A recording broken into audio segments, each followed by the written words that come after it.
Hello student, today we learn about the topics of shaft. The first topic is power transmitted by shaft, second one is strength of shaft, and third one is torsional rigidity of shaft. The first one is the power transmitted by the shaft. इसमें हमने क्या करना है, हमने ये देखना है भी जो पावर है, जो शाफ्ट है वो कितनी ट्रांसमिट करती है, उसके रिगार्डिंग हमने लर्न करना। तो सबसे पहले हमें ये मालूम होना चाहिए भी जैसे कोई शाफ्ट है उसका जो क्रॉस सेक्शन एरिया कुछ ऐसा होता है, देखिए यूँ करके यूँ सामने से देखने के लिए। वैसे जनरल बात करें तो शाफ्ट हम ऐसे बताते हैं भी shaft is like this one, ठीक है। तो अगर मैं इस शाफ्ट को इस साइड से दिखाऊंगा तो ये ऐसे कुछ सर्कुलर फेस नज़र आएगा इसका। तो जो torque varies from zero to maximum, यहाँ पर जो टॉर्क है वो ज़ीरो होती है और एंड पे जो है वो मैक्सिमम ट्रांसमिट होती है, zero to maximum with respect to radius of shaft. Hence a mean torque is used to calculate power transmitted by shaft. Means हम ऐसे नहीं अभी हम टॉर्क को ऐसे आउटर एंड से डिफाइन कर देंगे या सेंटर से डिफाइन कर देंगे, हम मीन टॉर्क डिफाइन करते हैं, ठीक है। We are always defining the mean torque of the shaft. तो जो पावर ट्रांसमिटेड का फॉर्मूला है वो बड़ा सिंपल है। तो पावर का जो बेसिक फार्मूला होता है वो होता है 2π/NT/60।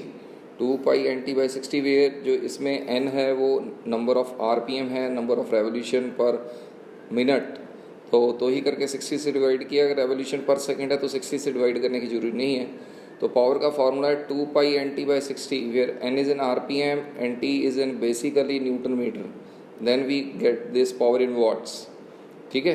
तो दोबारा से देख लीजिए, power is equal 2π/NT/60, N number of revolution per minute है, ये एवरेज या मीन टॉर्क है, 2π इज़ अ कांस्टेंट, ठीक है। हम इसको 2πn/60 है इसको ओमेगा से भी रिप्रेजेंट करते हैं। This is known as angular speed of the shaft which is in radian per second. तो चलो सर ये ठीक है। आगे बात करें तो हम ये कह सकते हैं जो ये मीन या टॉर्क होती है ये मैक्सिमम टॉर्क की 30% ही होती है। मैं लिख देता हूँ, जैसे जो मैक्सिमम टॉर्क है वो होती है 30 to 40% more than the average torque, more than the average और mean torque, ठीक है। चलो सर ये क्लियर है। तो इसके आगे चलते हुए जो नेक्स्ट टॉपिक है हमारा वो है स्ट्रेंथ ऑफ शाफ्ट। शाफ्ट की स्ट्रेंथ कैसे डिफाइन करनी है। तो जब हम strength of shaft means the maximum torque और maximum power the shaft can be transmit. जो मैक्सिमम टॉर्क या मैक्सिमम पावर जो शाफ्ट ट्रांसमिट करती है उसको हम कहते हैं स्ट्रेंथ ऑफ द शाफ्ट, ठीक है। मैक्सिमम टॉर्क और मैक्सिमम पावर। तो ये हमने टॉर्शन इक्वेशन की, ये हमारी इक्वेशन थी, देखो T/IP g(θ/L τ/r। तो इसमें हमने क्या किया, इसको छोड़ दिया, ये torque upon polar moment of inertia shear stress upon radius ये हमने लगा लिया। तो जो polar moment of inertia circular shaft का होता है वो π/32 d/4 होता है। ये इसको एक बार दोबारा से लेते हैं, मैं इधर लिख देता हूँ। τIP का जो फार्मूला सॉलिड शाफ्ट के लिए होता है वो होता है π/32 d⁴, ठीक है। तो ये हमने यहाँ पर IP की वैल्यू एलिमिनेट की है। जो रेडियस है वो डायमीटर का हाफ होता है। तो हमने ये कैलकुलेट किया, टॉर्क का फार्मूला है π/16 τd³। तो इसको ऐसे याद करना, T = π/16 τd³।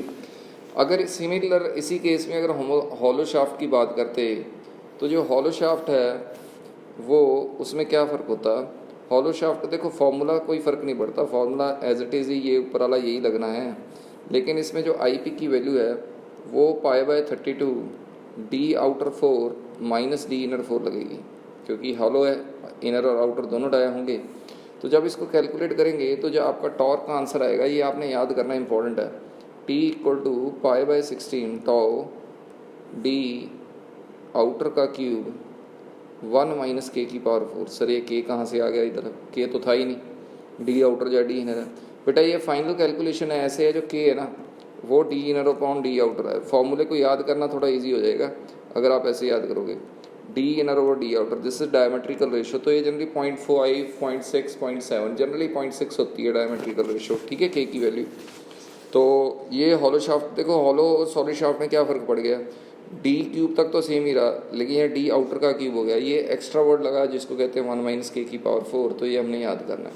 चलो सर ये भी याद हो जाएगा। नेक्स्ट आ गया स्कूल में, कई बार पूछ लेते हैं कॉलेज में, टॉर्शनल रिजिडिटी क्या है, इसको डिफाइन करो। टॉर्शनल रिजिडिटी को स्टिफनेस भी बोला जाता है शाफ्ट की।